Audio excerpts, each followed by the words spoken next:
club is a three-dimensional object that we suspend in space and move along a vector, which is an infinite number of locations that are specified, to approach the ball and hit successfully.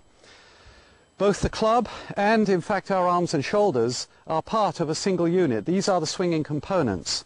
If we deliver the club either in a new location by moving through a different vector, or we change its attitude as we swing, or we change its shape, of course, by not bending the shaft of the club, but by changing the attitude and shape of the arms, we risk mishitting.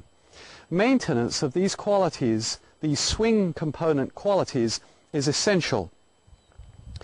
The principal ways that they are broken are as a function of the wrists, which are very complex and capable joints, and we are tempted to lose control of the club, its attitude and location, in these ways.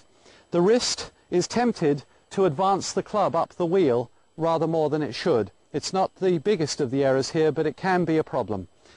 We prefer that we waggle at least the early stages rather woodenly, as if we're maintaining a giant figure Y. There it is, a capital Y. So we move the club with the ribs and shoulders rather than the wrists, and we don't advance the club around the circle, up the circle with the wrists. That is the least offensive of the variants. The other one is that we may drop the club and allow the wrists to arch in this fashion. Losing control of the club in this form is a significant error. We've established an angle of 30 degrees below the left arm, and that angle should be maintained as we waggle. That means that the club will climb naturally around the arc of the tilted circle that leans on the wall behind us. The third way that we can lose control of the club is by rolling the club around its axis from one direction to the other.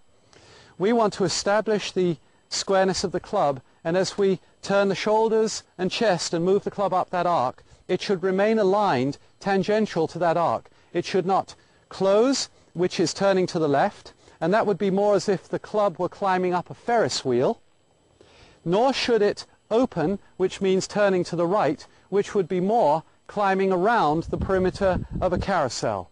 We want the club to be allowed to climb naturally and not close or open. So we prohibit drooping of the wrists, we prohibit rolling side to side of the wrists, and we prohibit advancing the club up the swing, or of course trailing as we pull up the swing. These changes are to be avoided.